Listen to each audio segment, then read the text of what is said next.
दोस्तों, मेरे YouTube channel पर मैं आपका स्वागत करता हूं। और राष्ट्रपिता महात्मा गांधी जी की अमर कहानी भाग 131 खंड 4 इसमें हम आज प्रवेश कर रहे हैं। और इसके पहले अध्याय में बापू ने बताया है कि चंपारण में उनका काम हो ही रहा था,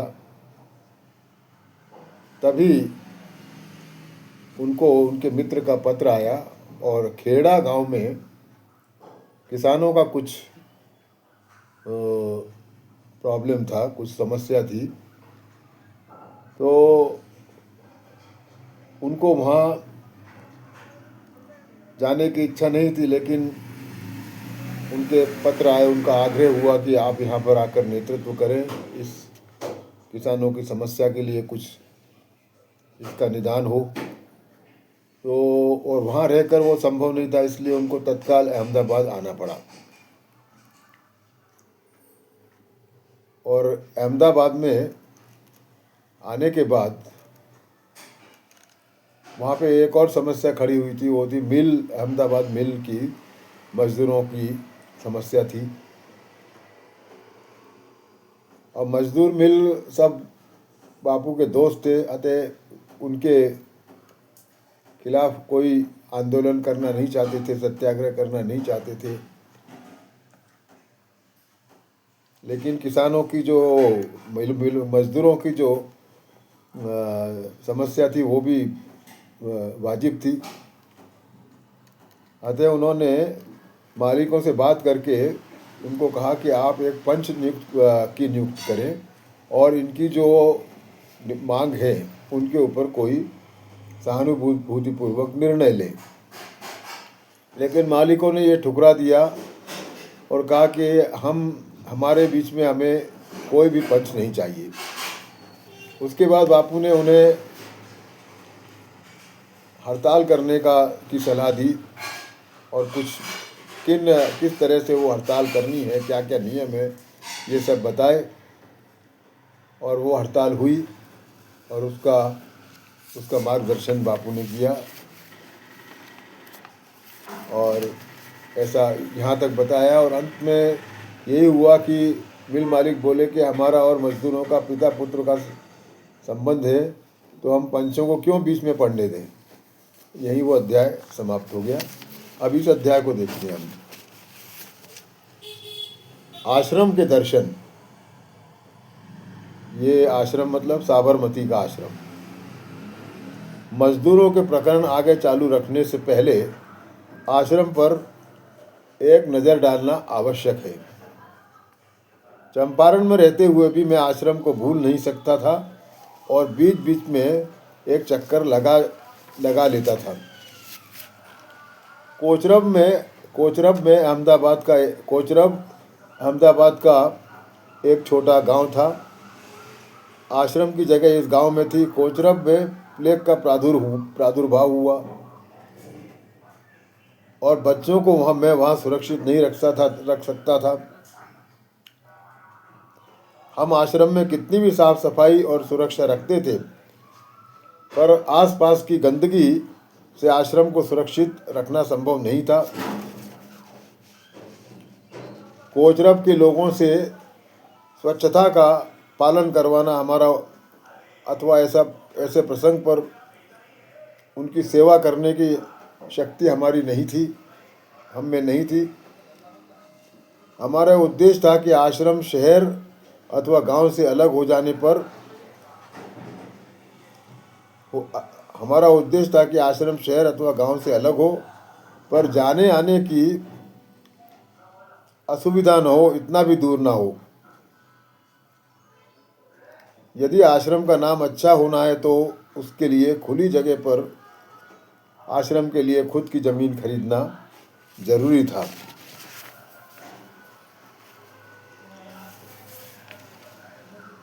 प्लेग का अर्थ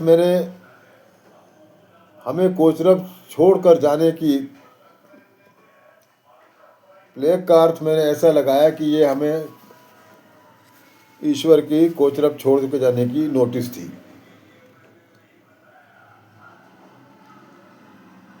श्री पूजा भाई हीराचंद आश्रम से निकट का संबंध रखते थे और आश्रम को निरअभिमान बुद्धि से हर छोटी बड़ी मदद करते थे। अहमदाबाद के कारोबार का उन्हें अच्छा अनुभव था और आश्रम के लिए शीघ्र जमीन खोजकर देने की जवाबदारी उन्होंने ली थी। कोचरब के उत्तर और दक्षिण में का भाग मैंने उनके साथ देखा और बाद में उत्तर की ओर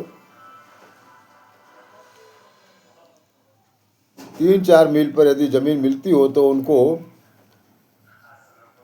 खोजने के लिए कहा।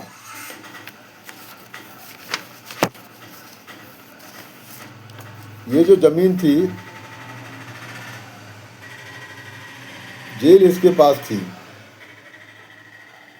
तो इसका मुझे विशेष प्रलोभन लगा, क्योंकि सत्याग्रही आश्रम वासियों के नसीब में जेल तो लिखी होगी। इस कारण से जेल का पास होना अच्छा लगा और ये मुझे मालूम था कि जेल का स्थान हमेशा आसपास जहाँ स्वच्छ जगह हो ऐसे स्थान पर होता है। 8 दिन में जमीन का सौदा किया। उस जमीन में एक भी घर अथवा पेड़ नहीं था। नदी का किनारा और एकांत, यह गुण मन को आकर्षित करने वाले थे। हमने तंबुओं में रहने का निश्चय किया। खाना बनाने के लिए एक अस्थायी छप्पर बनाया। धीरे धीरे स्थायी घर बनाने का विचार था। इस समय आश्रम की लोक संख्या अधिक थी। स्त्री और पुरुष मिलाकर 40 लोग थे।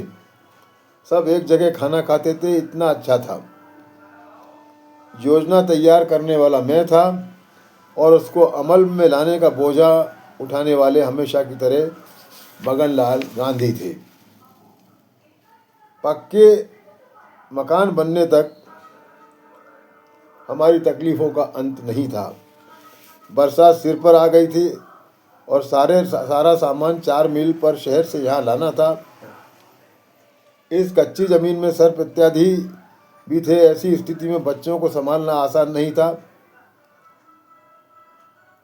तब सर्पों को मारने का रिवाज नहीं था, पर उनसे भय मुक्त हम में से कोई भी नहीं था और आज भी नहीं है।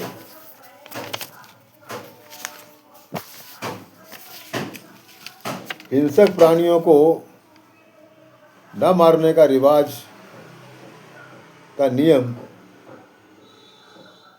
से यथाशक्ति पालन हिंसक प्राणियों को न मारने के रिवाज के नियम का यथाशक्ति पालन फिनिक्स आश्रम, टॉल्स्टॉय आश्रम दक्षिण अफ्रीका में और साबरमती आश्रम तीनों जगह पर किया गया है।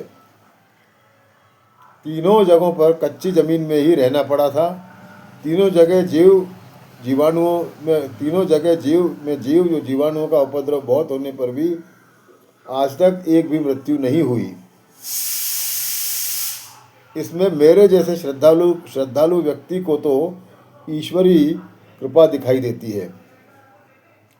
ईश्वर पक्षपात नहीं